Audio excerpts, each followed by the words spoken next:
Amados hermanos, que el Señor les bendiga a todos ustedes, tengan muy buenas tardes. Estamos ya acá reunidos en esta semana dando gracias a Dios a pesar de todas las cosas que han pasado. Y ustedes saben, siempre para nosotros es un placer poder compartir la palabra. Sin embargo, también es un asunto de gran responsabilidad. Así que, hermanos, hablar acerca de todas las cosas que han estado pasando en estas semanas. Ustedes saben, es de común denominador en las noticias este conflicto que está sucediendo en el Medio Oriente. Más países se han unido en contra de Israel. Yemen me parece que es el último país.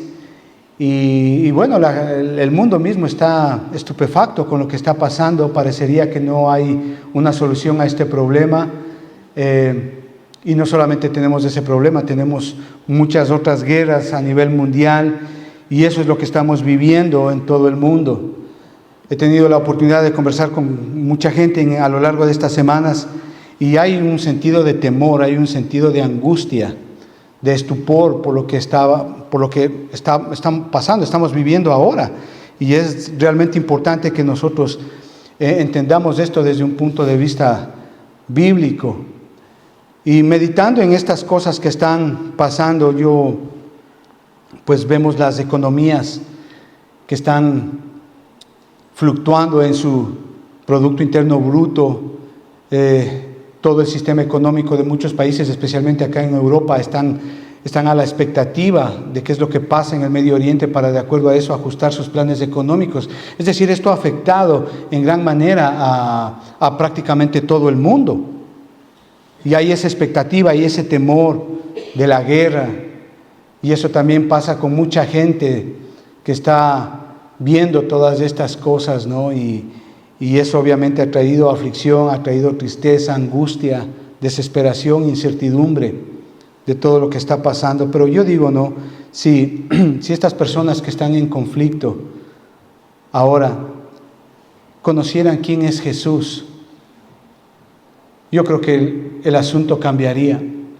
Si estas personas que, a pesar de que no están en el conflicto, en esos países que están en guerra y que están en Europa o Latinoamérica o Norteamérica, y que tienen miedo y que tienen temor de lo que pueda pasar, incertidumbre, digo yo, si estas personas también conocieran a quién es Jesucristo, yo creo que sería diferente.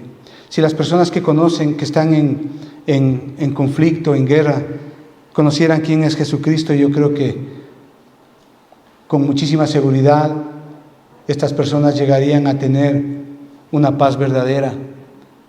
Esas personas que tienen miedo a nivel mundial por todo lo que está pasando, conocieran quién es Jesús, realmente tuvieran una seguridad en Él, no en las circunstancias.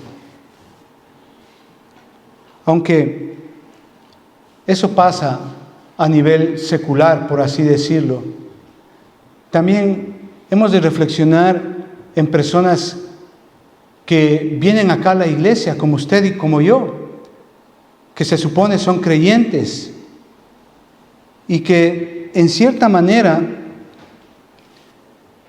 en un país como este han llegado a una conformidad, por así decirlo, a un conformismo, de que a pesar que todas las cosas están sucediendo de una manera trágica, por así decirlo,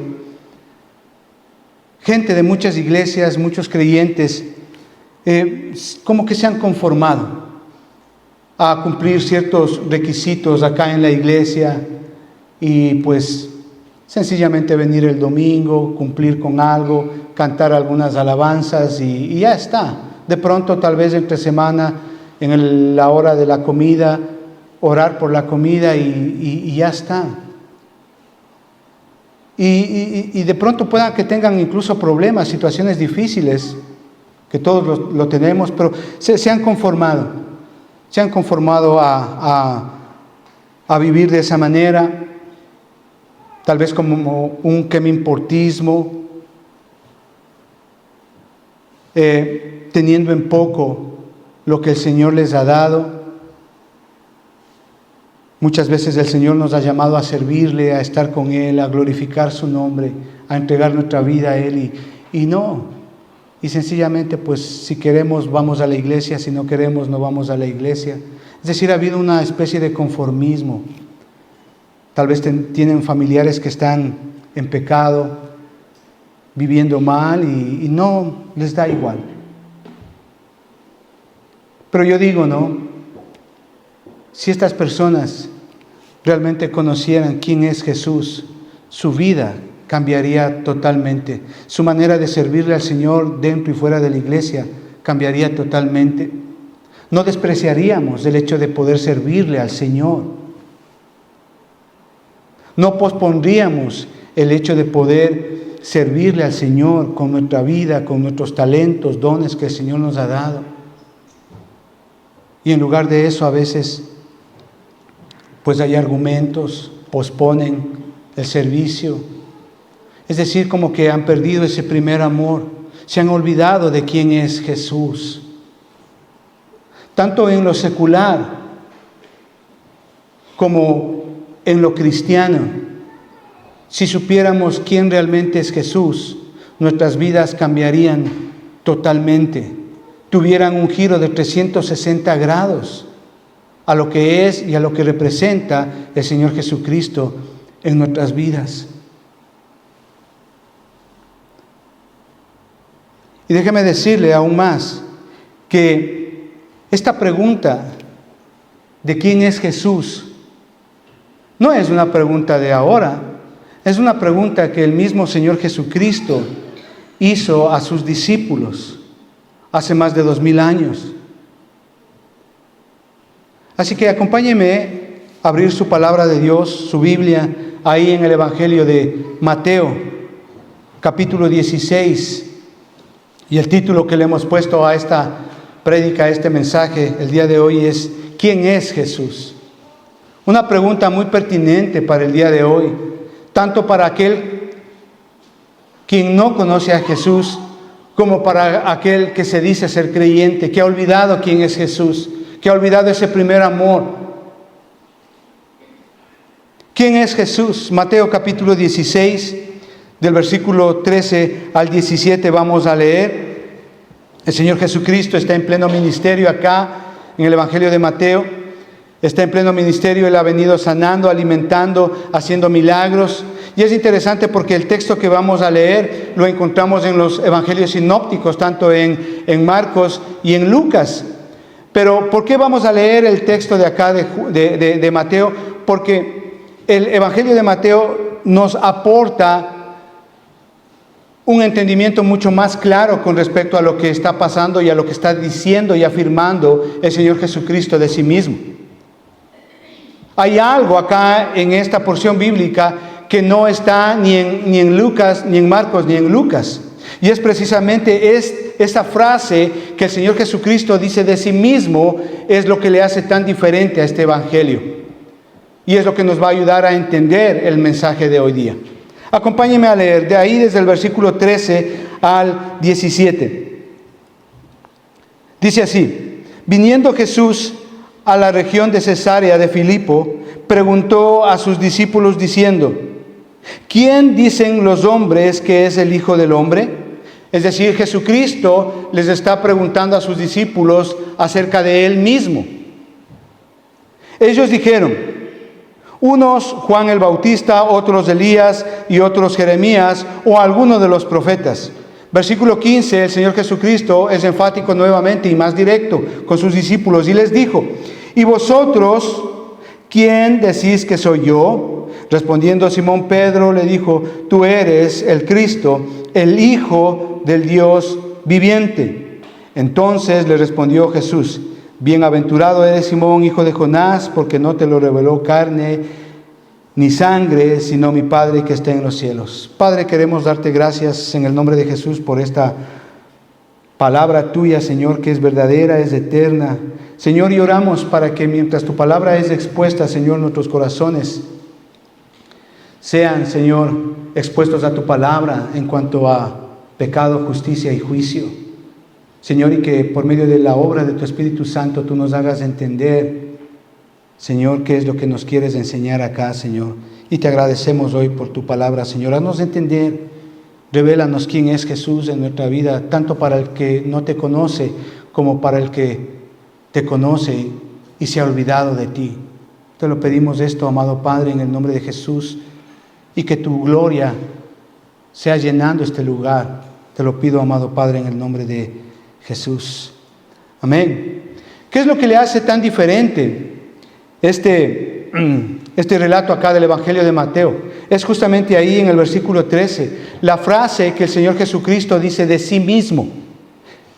En la parte B del versículo 13, ¿quién dicen los hombres que es el Hijo del Hombre?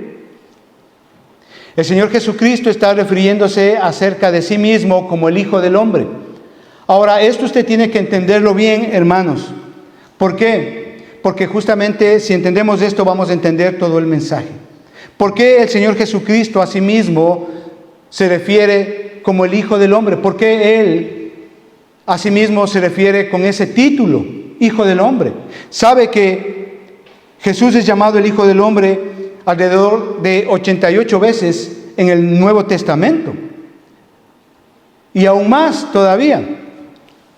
La primera mención que tenemos nosotros acerca del Hijo del Hombre, de esta frase, la tenemos en el Antiguo Testamento, en el libro de Daniel, capítulo 7, versículos 13 y 14, donde justamente hay una profecía acerca del Mesías, acerca del Redentor, que iba a venir, ¿sí?, a salvar justamente al pueblo, a liberar al pueblo de Israel. Y se le da justamente en esa visión que tiene Daniel, se le da ese nombre y le nombra precisamente Hijo del Hombre, a quien se le iba a dar poder, autoridad y reino.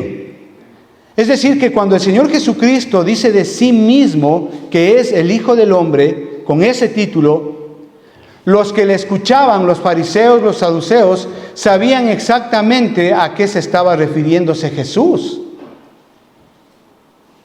Ahora, no solamente Hijo del Hombre significa a esta profecía del Mesías, del Redentor que iba a venir a liberar al pueblo de Israel, sino que también cuando hablamos de que el Señor Jesucristo es el Hijo del Hombre, estamos haciendo referencia a que Él fue un hombre, como usted y como yo, de carne y hueso. Él estaba obviamente adjudicándose no solamente la profecía del Hijo del Hombre, sino que también Él estaba haciendo referencia a que Él es verdaderamente un hombre. De hecho, en el texto que acabamos de leer, ya con este contexto, usted puede entender que no solamente se alude a Jesucristo como el Hijo del Hombre, es decir, como el Mesías, y que también es un hombre, sino que también en el versículo 16, hace alusión a Jesucristo como el Hijo de Dios, es decir, la divinidad de Dios. Es decir, que este texto es importante porque nos muestra a Jesucristo como un hombre y a Jesucristo como Dios. Es decir, vemos las dos naturalezas de Jesucristo en este texto, tanto la naturaleza humana como la naturaleza divina. Y eso es precisamente lo que muestra este texto. Jesús totalmente Dios, por ejemplo Juan 1:1, podemos ir al Evangelio de Juan capítulo 1 y versículo 1. Yo creo que todos hemos leído ese texto. En el principio era el Verbo y el Verbo era con Dios y el Verbo era Dios. Es decir, está hablando de la divinidad de Jesús. Pero también, si usted ve más abajito, versículo 14 de Juan capítulo 1, dice, y aquel Verbo fue hecho carne y habitó entre nosotros y vimos su gloria, gloria como del unigénito del Padre, lleno de gracia y de verdad. Es decir, que estamos viendo no solamente la naturaleza divina de Jesucristo, sino también la naturaleza humana. Es decir, que cuando se habla de la naturaleza divina acerca de Jesucristo, estamos hablando de que Él es nombrado Hijo de Dios. Y cuando se habla de la naturaleza humana del Señor Jesucristo, estamos hablando de que se habla de Él con el título de Hijo de Hombre. Entonces, esto usted tiene que tenerlo muy claro, amado hermano, para justamente entender lo que está pasando acá. Y la pregunta que les hace el Señor Jesucristo a sus discípulos, y les dice, bueno, ¿y ustedes y vosotros quién decís que soy? Yo. Es una pregunta que el Señor Jesucristo lo hace de una manera muy personal, muy directa a sus discípulos. Es cierto, toda la gente escuchaba, porque no solamente le seguían los discípulos a Jesucristo, sino mucha gente por los milagros, porque Él daba de comer. Y todos escucharon esta pregunta, es decir, los creyentes, pero los no creyentes y también sus discípulos. Pero el Señor Jesucristo enfatiza esta pregunta es a sus discípulos. Les dice, hey, ¿y ustedes quién dicen que soy yo?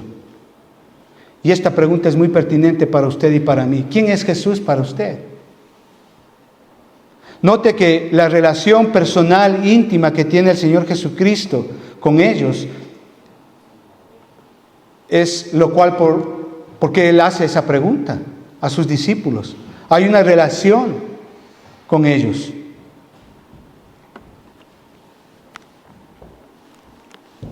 Gracias, mi hermana. Ya se hizo famosa. Entonces, esa es la pregunta muy pertinente para usted y para mí hoy día, hermanos. Pregunta muy pertinente para cada uno hoy día, para cada creyente. Les digo esto porque a Jesús realmente le importaba qué es lo que sus discípulos piensan de Él, qué concepto tienen de Él, de quién mismo es Él. Les digo esto, hermanos, porque en un mundo lleno de pluralidad, Jesucristo resalta en su singularidad. Ningún otro hombre jamás ha declarado de sí mismo lo que Él dijo de sí mismo. Él es Hijo de Dios, Él es el Hijo del Hombre.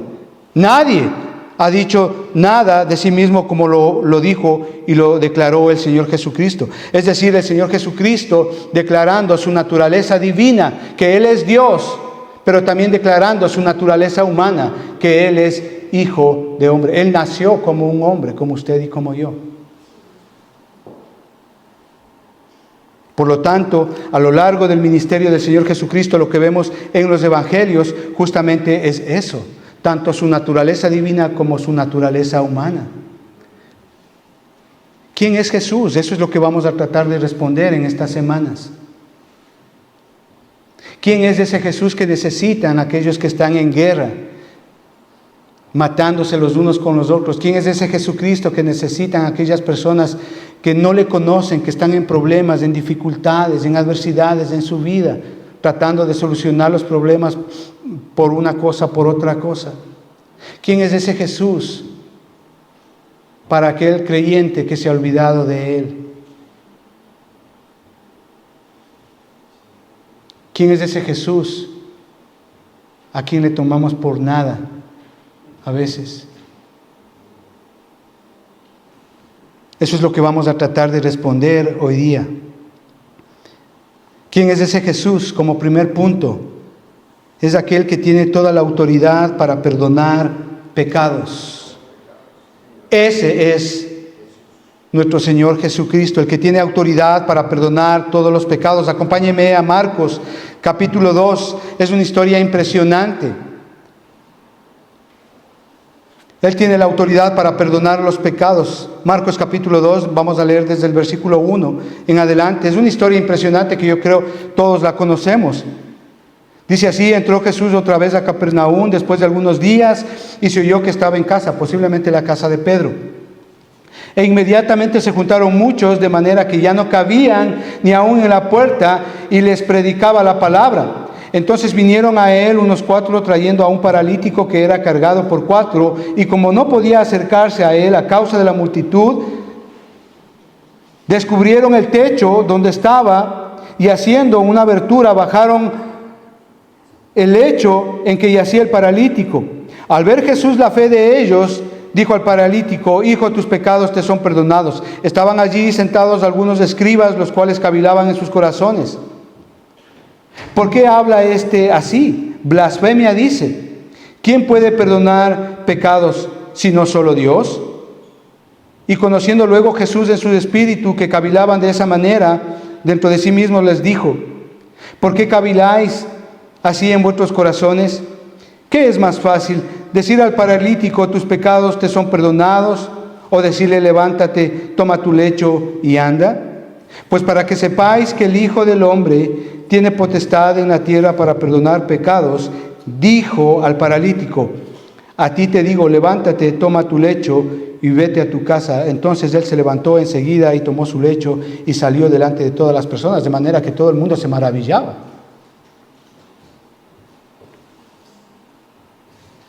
Claro, uno puede pensar, tanto trabajo que hicieron esos 4 hombres con el paralítico, abrieron el techo de la casa, y claro, uno tiende a pensar que lo más importante para ese hombre paralítico era que él sea sano de su parálisis. Pero si usted observa en el texto, lo primero que él hace, el Señor Jesucristo, es que le perdona sus pecados. Entonces la gente que estaba oyendo ahí, como conocían la profecía de Daniel acerca del Hijo del Hombre, ellos, claro, argumentan y dicen: este está blasfemando porque solamente Dios es el que perdona los pecados. Pero observe el versículo 10.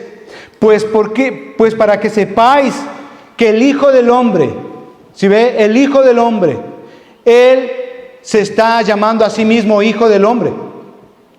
Es decir, no solamente es aquel Mesías de la profecía de Daniel, sino también Él está dando a notar su naturaleza humana. Él es un hombre como usted y como yo. Y les dice: miren, para que sepáis que el Hijo del Hombre tiene potestad en la tierra para perdonar pecados.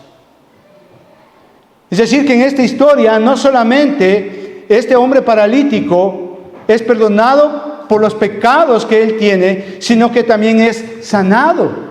Pero el punto acá es que estas personas que estaban viendo todo esto, que eran los escribas que conocían la palabra de Dios, que estaban muy relacionados con la profecía de Daniel acerca del Hijo del Hombre, del Mesías, ellos argumentan y dicen: oye, no, tú estás blasfemando porque el único que perdona pecados es Dios. Los que estaban errados eran ellos, Jesucristo no.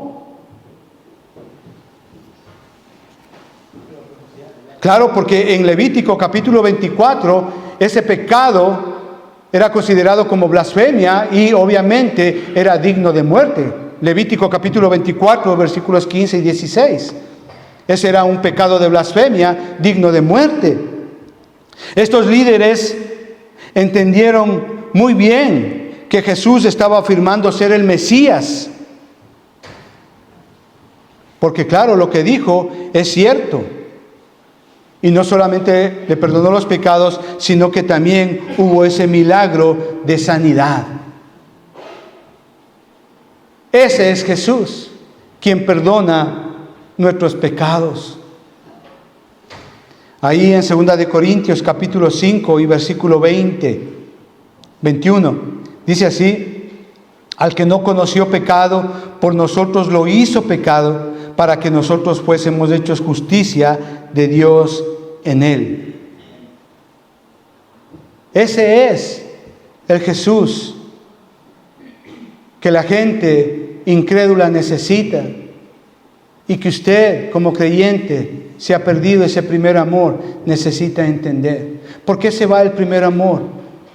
Porque hay pecado. Estamos jugando con el pecado, con la desidia. Y el problema está en el corazón del hombre, que es engañoso y perverso. Y el Señor llama a un arrepentimiento, a que como creyentes volvamos a Él, consideremos lo que Él es, aquel que nos puede perdonar los pecados. Esto es interesante, hermanos, según lo que acabamos de leer, porque con Jesús hacemos un trato, su muerte por nuestra justicia. ¿Se ha puesto a pensar en eso? Obviamente en términos de la justicia y de la justificación que tenemos por el Padre. Es decir, nos vuelve a ser otra vez santos. En el mundo, en los negocios, cuando dos personas intercambian bienes de valor o bienes equivalentes, ese es un intercambio de negocios. Bienes de valor o bienes normalmente equivalentes o casi iguales entre sí. Sin embargo, el intercambio que nosotros vemos acá es un intercambio que no tiene parangón. Dios por amor ofrece a Jesucristo por nosotros que no valemos nada. Jesucristo es el todo. Fue intercambiado por usted y por mí, que no valemos nada. Y eso lo hace el Señor Jesucristo, Dios por amor. La vida de Jesucristo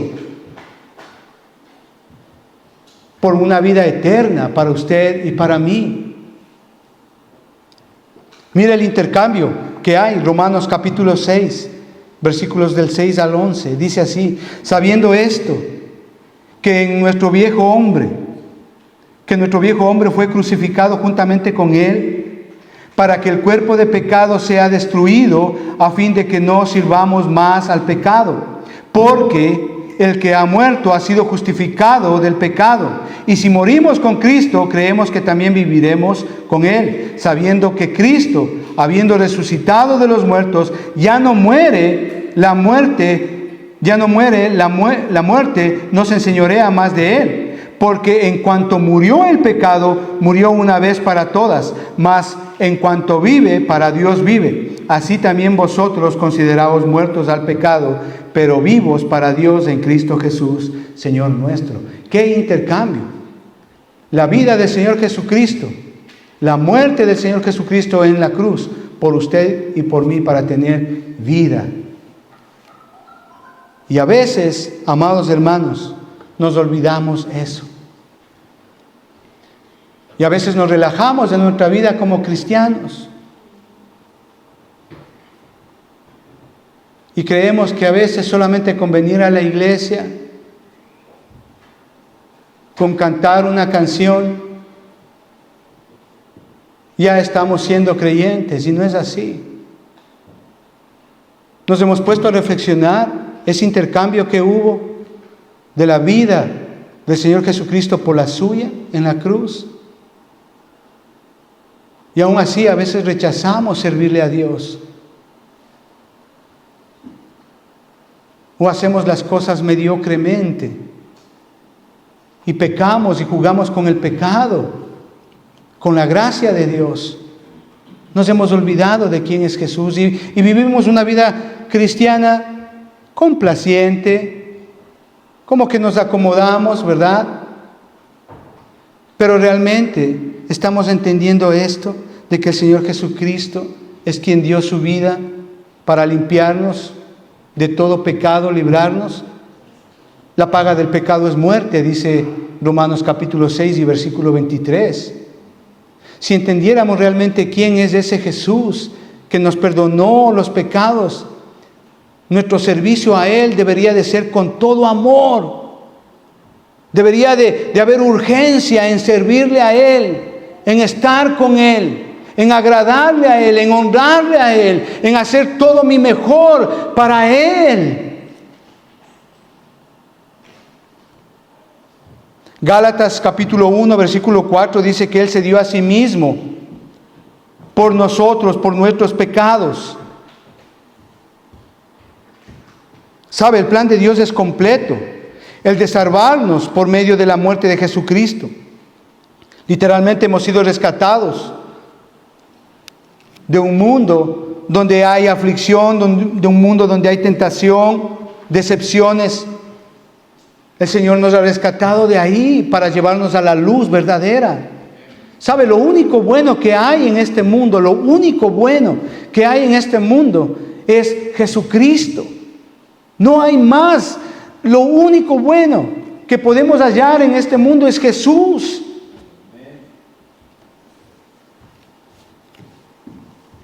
Y ese Jesús justamente es el que nos rescató.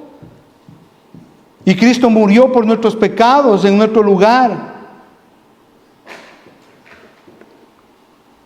¿Para qué? Para que no tuviésemos que sufrir el juicio de Dios. El alma que pecare, esa ciertamente morirá. Ezequiel, capítulo 18, versículo 20. Porque Dios establece un juicio y una sentencia a aquella persona que vive y que peca. Y nos hemos olvidado de esa verdad. Y si queremos, leemos la Biblia. Y si queremos, no leemos. Y a veces, sí, estoy desanimado. Y como que pasamos en ese letargo espiritual por mucho tiempo. Que es peligroso. Porque el pecado está a la puerta.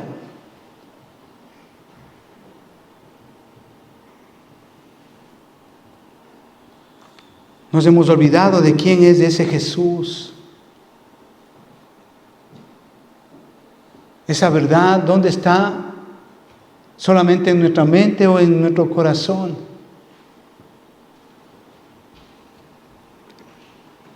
Estaba hablando con un hermano que es cristiano en esta semana. Y él me decía que viendo todo lo que está pasando a nivel mundial, las guerras y todas estas cosas, él decía que él va a trabajar unos 2 o 3 años más acá en este país y luego se regresaría a su país de origen. Y yo le decía, bueno, ¿y quién es Jesús para ti? ¿Dónde está tu certeza de salvación? ¿Dónde está tu seguridad, tu estabilidad como persona? Porque si estamos en Cristo, el Señor nos va a proveer de todo lo que necesitamos. Si estamos en Cristo, Él nos va a fortalecer, Él nos va a equipar. Aún para la guerra, aún para la persecución, Él va a estar junto a nosotros. ¿Dónde está la fe de Él? Decía yo. ¿Quién es Jesús para Él? Él estaba confiando más en sus riquezas, lo que tiene en su país de origen, que en lo que es Jesucristo para Él. Yo decía, ¿quién es Jesús para Él? Se olvidó de Jesús y puso su mirada en las cosas materiales.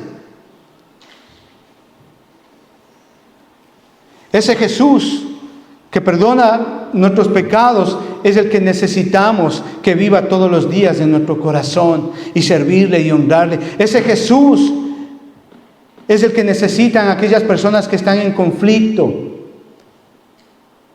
que no saben cómo arreglar un problema. Es ese Jesús, porque en Él encontramos perdón de pecados, en Él encontramos la justificación que viene de parte del Padre. Es en Él. Él es el que trae luz a las tinieblas. Es ese Jesús que necesitamos, el que perdona los pecados. Pero no solamente eso. Punto 2, Jesús es el creador y el sustentador de todas las cosas. No solamente es el que perdona nuestros pecados, sino también, como punto 2, es el que sustenta, es el creador y el sustentador de todas las cosas. Estaba hablando en esta semana con una persona que sabe mucho en esto, sabe muchísimo de física teórica. Y le decía yo a él, le preguntaba, le decía, ¿te has puesto a pensar en el poder que tiene el Señor? ¿Pero realmente te has puesto a pensar en el poder que tiene Él?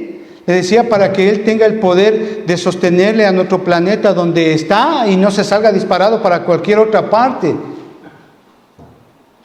¿Te has puesto a pensar el poder que tiene Dios para sujetar a todo el sistema solar en el cual está nuestro planeta, para que no se salga y no vayan los planetas el uno por un lado, el otro por otro lado? ¿Te has puesto a pensar eso? Le decía. ¿Qué poder tiene Dios para sujetar todo ahí? Y le decía, ¿te has puesto a pensar qué poder tiene Dios para sostener a toda una galaxia dentro de la Vía Láctea? ¿Qué poder que tiene Dios? ¿Te has puesto a pensar el poder que tiene Dios para hacer que el sol brille, dé su luz, su calor todos los días? Ese es el poder de nuestro Dios, de nuestro Señor, le decía. ¿Te has puesto a pensar Qué grande y poderoso es Dios, que hace que la lluvia caiga, tanto para los que están en guerra como para nosotros los que no estamos en guerra. Le decía eso, ¿te has puesto a pensar que Dios tenemos, que sujeta a todos los mares en una sola y no hace que los mares salgan por donde quiera? ¡Qué poder de Dios! ¡Qué poder que tiene Dios para hacer que una sencilla flor brote y abra sus pétalos y nos sorprendamos con su belleza y su fragancia! ¡Qué poder que tiene Dios!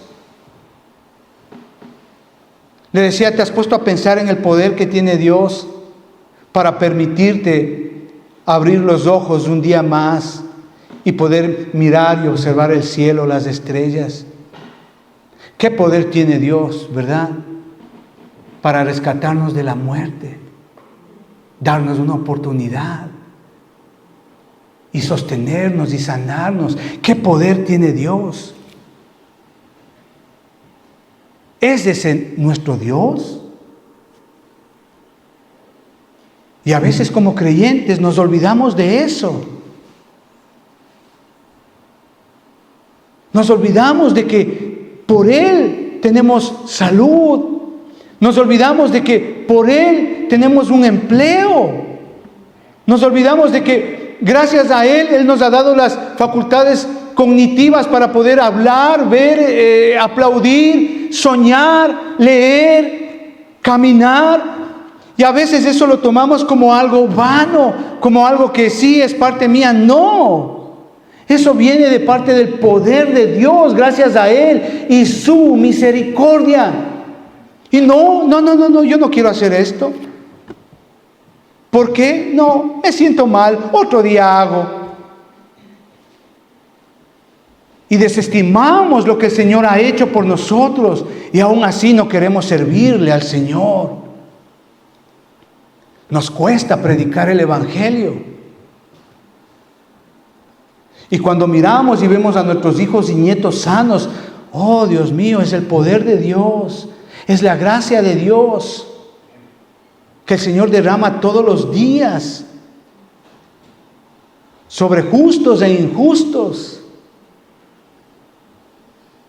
Pero a veces se nos olvida quién es ese Jesús. Y decimos, no, si yo llego a tener es por esto, es porque yo he trabajado, es porque yo he hecho esto. Ah, no, me trataron mal en la iglesia, no hago eso. ¿Qué? Nos olvidamos quién es Jesús. Le tenemos por poco a nuestro Señor. La Biblia dice que en el principio creó Dios los cielos y la tierra. Génesis 1, versículo 1. De modo que el universo es el resultado del poder creador de Dios. Todo lo que vemos, todo lo que nuestros ojos pueden ver, percibir, es el resultado del poder creador de Dios. Todo lo visible y lo invisible fue creado por Dios. Es decir, de la nada al todo, Dios lo creó. Dios lo hizo todo, absolutamente todo. Mire Juan capítulo 1, versículo 3. Todas las cosas por Él fueron hechas y sin Él nada de lo que ha sido hecho fue hecho. Jesús es el creador de todo. El Padre en la eternidad pasada, Él está supervisando, Él está ordenando que las cosas se hagan. El Señor Jesucristo está haciendo todo y el Espíritu Santo está supervisando la creación. Pero el Señor Jesucristo es el creador de todo. Dice ahí claramente, todas las cosas por Él fueron hechas. ¿Por quién? Por Jesucristo. Todo lo que vemos y lo que no vemos, lo visible y lo invisible, fue hecho y creado por Dios, por el Señor Jesucristo, por aquel Hijo del Hombre, por aquel Hijo de Dios que leemos en las Escrituras. Es Él el creador de todo. Y a veces nos cuesta entender esto. El orgullo que hay en el corazón, la necedad.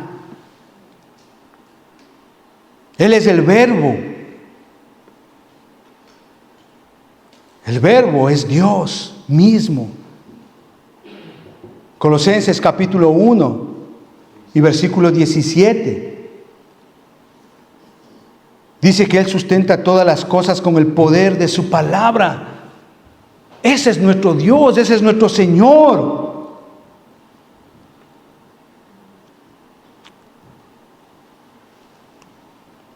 Hebreos capítulo 1 y versículo 3 dice así: el cual siendo el resplandor de su gloria, la imagen misma de su sustancia, y quien sustenta todas las cosas con la palabra de su poder, habiendo efectuado la purificación de nuestros pecados por medio de sí mismo, se sentó a la diestra de la majestad de las alturas. Es Él. Hebreos capítulo 1 versículo 3. Romanos capítulo 1 versículo 20, porque las cosas invisibles de Él, su eterno poder y deidad, se hacen claramente visibles desde la creación del mundo, siendo entendidas por medio de las cosas hechas, de modo que no tienen excusa. No hay excusa para no creer en Dios. No hay excusa. El sol, las estrellas, los planetas, las montañas, la lluvia, una hoja, una mariposa, nos hablan de que Dios existe. Y que hay un creador detrás de la creación. Hay un arquitecto y ese es Jesucristo. Un ateo va camino al infierno. Puede argumentar cualquier cosa. Sociológicamente, antropológicamente, filosóficamente. Pero a mí la palabra de Dios me dice eso. Que yo no tengo excusa para no creer en Dios. Su vida mismo es una clara evidencia de que Dios existe. Porque si Dios no lo hubiese permitido, créame, usted no hubiese vivido. Ese es nuestro Dios. Ese es nuestro Jesús. ¿Quién es Jesús? No solamente el que perdona nuestros pecados, sino que también es el creador y el sustentador de todo. No nos olvidemos, hermanos. Esa gente que está en conflicto, en pelea, necesita saber quién es Jesús.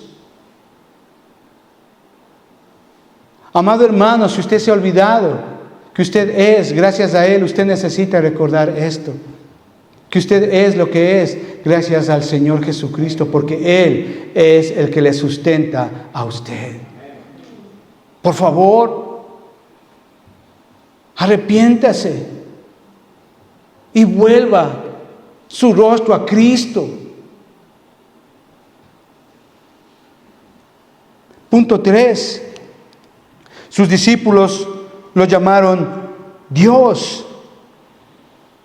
Juan capítulo 1, versículos 1 y 2. En el principio era el Verbo, y el Verbo era con Dios, y el Verbo era Dios. Este era en el principio con Dios. Dice claramente ahí. El Verbo, obviamente, sabemos es Cristo, es Jesús. Y vemos ahí que el apóstol Juan le llama a Jesucristo Dios. Llama al Verbo Dios, Jesucristo. Y justamente para que entendamos esta verdad debemos de señalar y poner énfasis en la preposición con, que en el griego es la palabra pros, significa pros, frente a, es decir, notando la dirección hacia algo con respecto a alguien, quien se dirige a alguien. En este caso el verbo es Jesús, está frente o cara a cara a Dios. Eso es lo que quiere decir la preposición pros. Si lo hacemos una traducción original o más literal, sería el verbo estaba cara a cara con Dios. El verbo era Dios. Esa sería la traducción literal.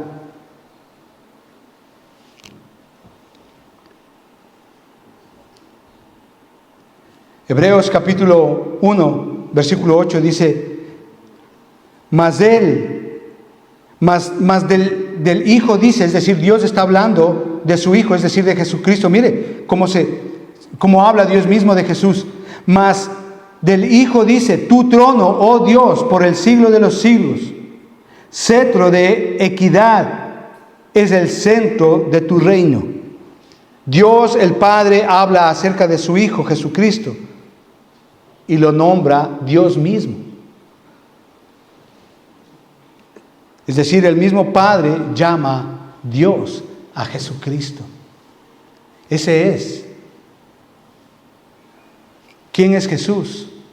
El que perdona nuestros pecados, el que sustenta todo. Es Dios. Jesús es Dios. Y este es el testimonio de la palabra de Dios, de la Biblia. Por lo tanto, debemos de aceptar este testimonio. Cosas que Él hizo, que Él dijo. Y vemos a lo largo de los evangelios tanto su naturaleza divina como su naturaleza humana.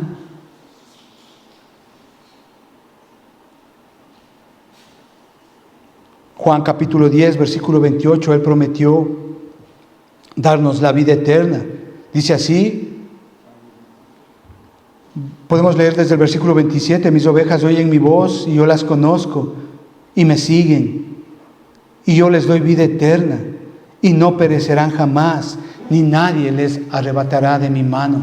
Qué lindo, hermano. Ese es nuestro Cristo. Ese es nuestro Señor Jesús. Juan capítulo 6 y versículo 40 dice así: y esta es la voluntad del que me ha enviado, que todo aquel que vea al Hijo y cree en Él tenga vida eterna, y yo le resucitaré en el día postrero. ¡Qué promesa! ¡Qué confianza! Es en Él, no en las cosas materiales. Ese es nuestro Jesús. La pregunta es, ¿quién es Jesús? Él es Dios. Él es el que perdona nuestros pecados. Y Él es el que sustenta todo con el poder de su palabra. ¿Sabe? Hay un problema gravísimo, ya para terminar, hermanos, que a veces no lo tomamos en cuenta.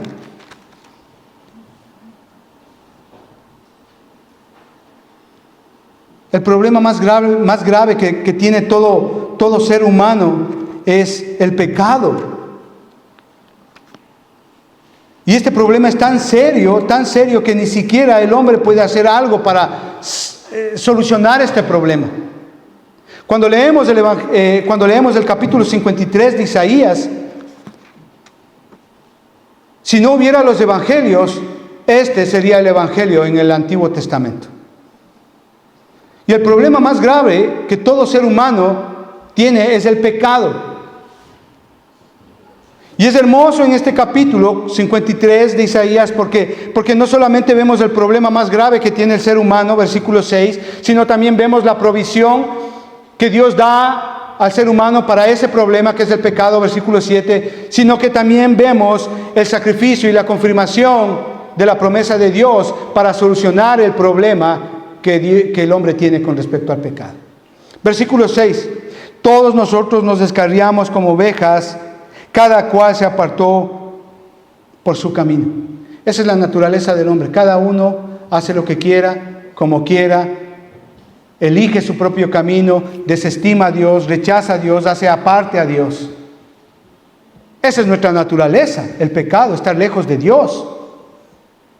Sin embargo, ahí en el versículo 7 tenemos la provisión. Versículo 6, parte B, mas Jehová cargó en Él, es decir, en Jesucristo, el pecado ¿de quién? De todos nosotros. Versículo 7, angustiado Él y afligido, no abrió su boca, como cordero fue llevado al matadero, y como oveja delante de sus trasquiladores, no enmudeció y no abrió su boca. Así ve la provisión para ese pecado, el sacrificio perfecto. Y la confirmación, versículo 10, con todo esto Jehová quiso quebrantarlo, sujetándole a padecimiento, cuando haya puesto su vida en expiación por el pecado, verá el linaje. Usted y yo somos de ese linaje, hermanos.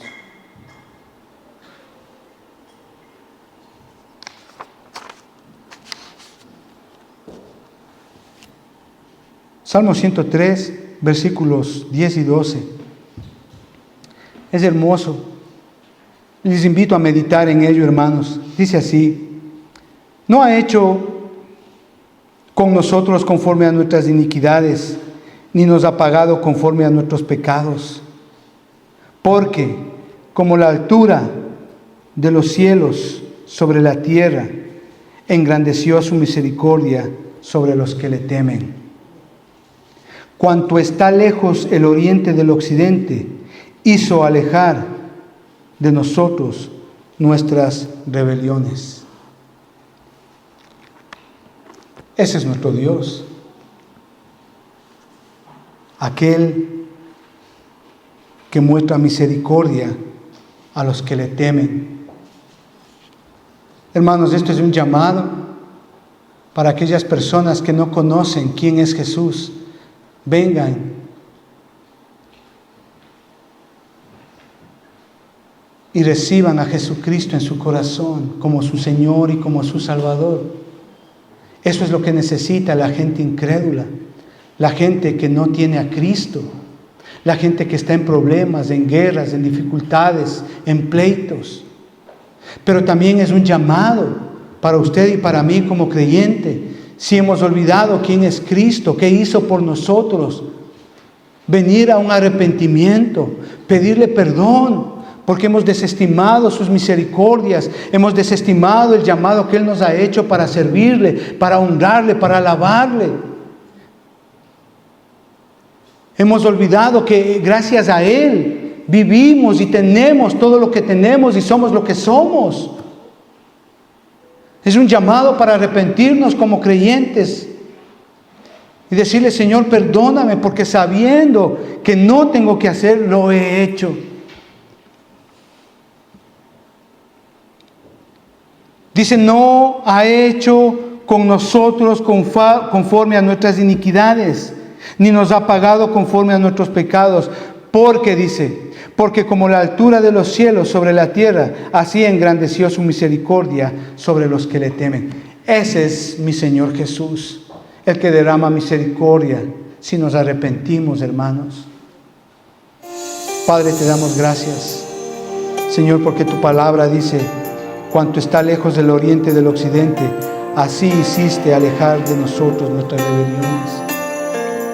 Padre, queremos darte a ti toda la gloria y toda la honra, Señor. Te agradecemos, Señor, porque tú nos muestras en tu palabra quién eres tú, amado Jesucristo. Tú eres nuestro Dios, nuestro Salvador, nuestro proveedor, aquel que sustenta nuestra vida. Y te agradecemos por ello, amado Padre. Bendecimos esta palabra y oramos, Señor, para aquellos hermanos que tal vez están en dificultades, en aflicciones, en esa aflicción espiritual, en esos bajones espirituales, y no encuentran el rumbo y no encuentran el camino nuevamente, Padre. Redargúyeles este momento, te lo pido en el nombre de Jesús, y vuélveles a ese primer amor, para que te sirvan, para que te honren, para que te alaben y te adoren con cada parte de su vida. Te lo pido esto en el nombre de Cristo Jesús. Amén y amén.